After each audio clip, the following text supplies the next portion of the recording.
Hello everyone, welcome to another video of previous year question paper discussion.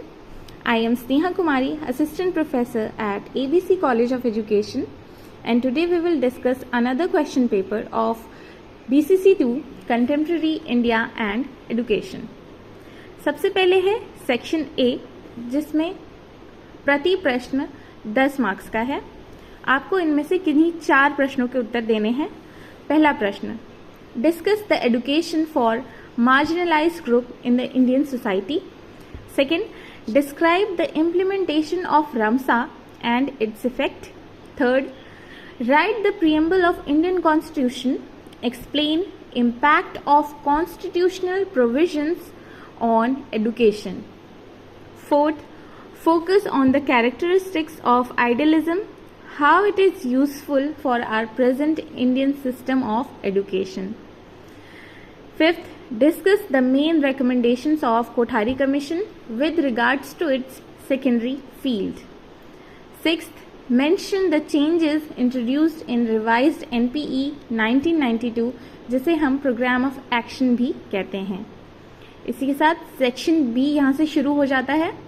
Attempt all questions. Students, आप लोग इसका ध्यान जरूर देंगे कि सेक्शन शुरू होते ही आपको क्या इंस्ट्रक्शन दिया गया है. सेक्शन ए में आपके पास 6 क्वेश्चंस थे, जिसमें से आपको किन्हीं 4 प्रश्नों का उत्तर देना था. सेक्शन बी में आपको सारे क्वेश्चंस अटेम्प्ट करने हैं, 1, 2, 3, 4.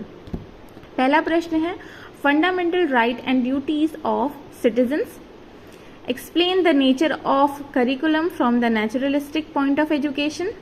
Third, universalization of education. And fourth, discuss the impact of right to education. Section C, answer all questions. जिसमें पहला क्वेश्चन है write the full form of RAMSA, राष्ट्रीय माध्यमिक शिक्षा अभियान. Next question, who was the exponent of pragmatism? First, Charles Sanders Peirce. Second, John Dewey. Third, William James. You can write any one name. Next question, compulsory and free education for children is fundamental right. The answer is true. Next question, write any 2 problems related to women education. तो सबसे पहली समस्या हो सकती है early childhood marriage. Second could be economic constraint. Third, problem with safety and security. Fourth, lack of role model. Fifth, lack of proper guidance. You can write any 2 problems in this. Next question, what do you understand by educational inequality? शैक्षिक असमानता से आप क्या समझते हैं? Next, write the name of fundamental rights for Indian people. हमारे जो मौलिक अधिकार हैं, जो कि हैं right to equality, right to freedom, right against exploitation, right to freedom of religion, cultural and educational rights, right to constitutional remedies, ये सारे आपको इसके अंदर लिखने होंगे. नेक्स्ट है what do you mean by universalization. सार्वभौमिकरण से आप क्या समझते हैं? Next, what are different branches of traditional school of philosophy. Traditional school of philosophy is divided under 2 categories. One is Astic, another is Nastic. Astic is also known as theist and Nastic is atheist. Theist में आ जाता है हमारा सांख्य, योगा, न्याय, वैशेषिका, मीमांसा and Vedanta. और नास्तिक में हमारा आ जाता है जैनिज्म, बुद्धिज्म और चारवाक.